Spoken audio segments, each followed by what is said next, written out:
Hello and welcome to episode 85, On the Road Again, what I played in December 2022 and January 2023. This entry in what I played straddles, Janus-like, both last year and this year. I kick off with the main game I played back in December, which was the surprisingly excellent racer Need for Speed Unbound, which has hopefully injected new life into EA's long-running series. Next, it's time to cover what I played in January. As ever, the first month of the year has been very light on new releases, but I did play 3 older games which are all brilliant in their own way. Metro Exodus impressed me with its expansive settings and stellar ray-traced visuals. Company of Heroes 2 proves to be just as brilliant as I hoped, having finally got around to it 10 years late. And finally, A Plague Tale Innocence is also visually stunning and a major breakthrough for its journeyman French developers. But we kick off with Need for Speed Unbound, released in 2022, developed by Criterion Games, published by Electronic Arts.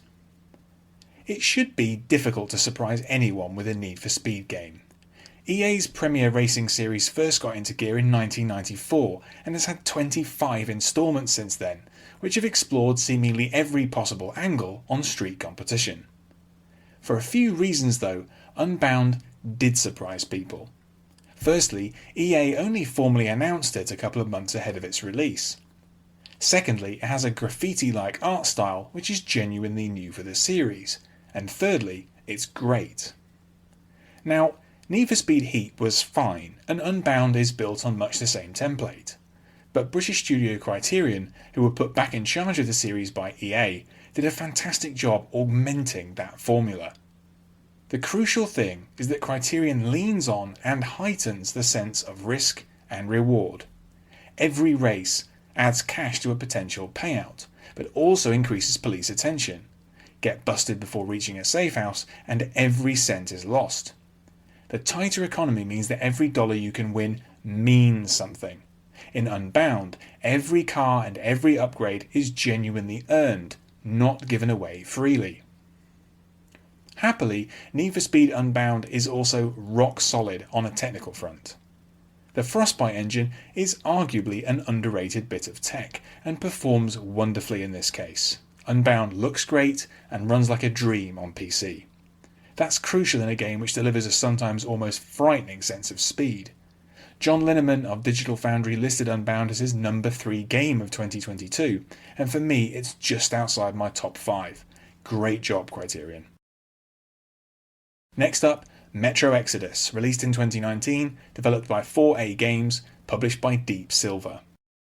It's difficult to imagine a more creatively successful sequel than Metro Exodus. Previously, I thoroughly enjoyed Metro 2033 and Metro Last Light, especially their wonderfully realised post-nuclear landscapes above and below ground. With Exodus, Ukrainian-Maltese developer 4A Games truly took their work to the next level.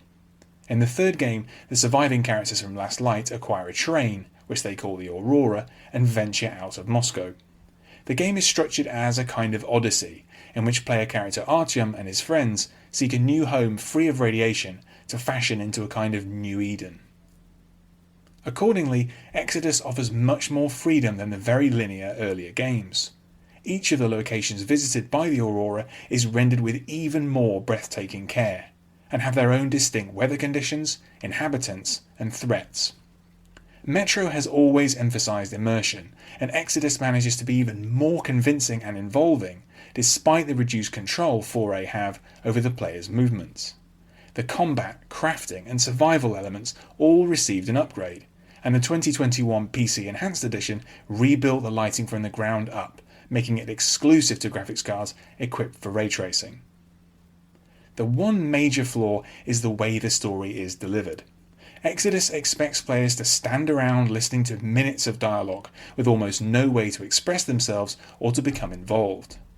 To me, 4A is a remarkable developer in technical and gameplay terms, but they have much to learn in terms of narrative design. This shortcoming is sidestepped somewhat in the 2 excellent DLC packs, The Two Colonels and Sam's Story, which each have a speaking protagonist, as opposed to the mute Artyom. I was frequently in awe of Metro Exodus, which I see as the true inheritor to Valve's work on Half-Life 2. with a broader scope and imbued with fantastic technology. It's an essential shooter, and I can't wait to see what 4A can go on to accomplish next. Next up, Company of Heroes 2, released in 2013, developed by Relic Entertainment, published by Sega. If our luck holds, 2023 could be a banner year for the moribund genre of real-time strategy games. As I pointed out in a recent Entertainium piece, there are several notable RTS games coming up, including The Great War Western Front and Men of War 2. The standout, though, is easily the long-awaited Company of Heroes 3, which should finally get called up for duty in February. Relic are established veterans of the genre, and this time they will bring the action to the North African and Italian campaigns of World War II. To prepare myself, I've finally caught up with Company of Heroes 2, which, scarily enough, will be 10 years old this June. Clearly, this is an extraordinarily great RTS, made at a time when Relic were almost alone in continuing to make these kinds of games. Like the original, it presents accessible action with just the right degree of combat realism. Cover, vehicle facing, flanking, reinforcement, support weapons and sightlines all genuinely matter. But Company of Heroes 2 never comes across like a dry, overly complex wargame. The 14 missions add up to a superb campaign on the Eastern Front, with Soviet forces scrambling to push Nazi Germany out of the motherland. Special attention must be paid to the Ardennes Assault expansion. Relic unfortunately weighed their sequel down with a confusing mass of mostly pointless DLC packs, but this is the real deal. Set during Germany's late-war Ardennes offensive, the Battle of the Bulge, the expansion adds a fantastic, dynamic 18-mission campaign. Even more than the main game, Ardennes Assault places huge emphasis on preserving units. Every loss on the battlefield weakens one of the 3 companies in the player's control. If the company's strength falls to 0, then it's goodnight sans vite. Conversely, each time a unit is promoted, it increases the experience and capability of the whole company. The result of this is that Ardennes Assault is packed with gripping missions in which victory and defeat balance perilously on a razor's edge.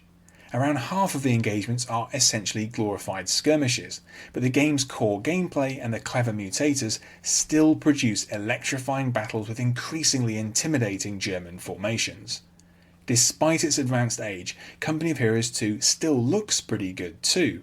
All in all, it's a stellar RTS, and hopefully Relic can match it with their much anticipated sequel.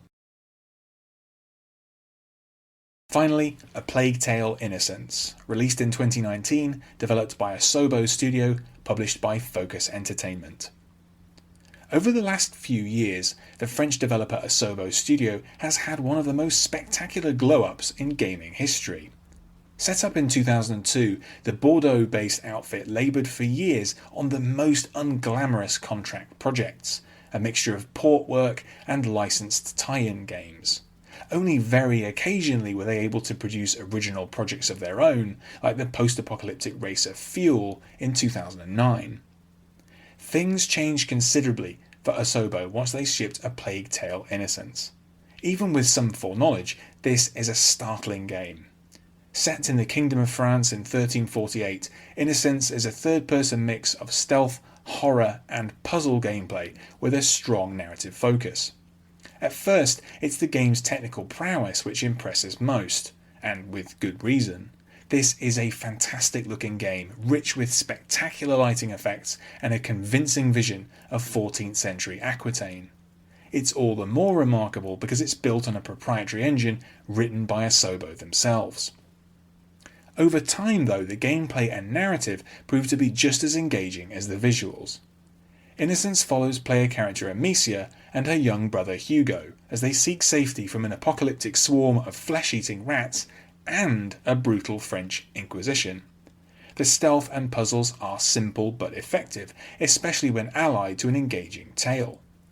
The voice acting is superb, and Innocence gradually comes to focus on a whole group of wayward kids trying to make a sanctuary for themselves away from a world of unrelenting horror and cruelty.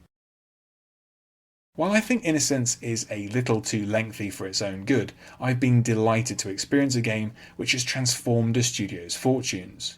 Since 2019, Asobo has delivered the latest edition of Microsoft Flight Simulator and Requiem, an even more technically proficient Plague Tale sequel.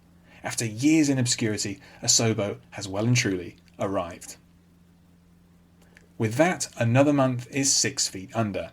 At the moment, February is largely a mystery to me, but hopefully I will get the chance to cover some brand new games for Entertainium.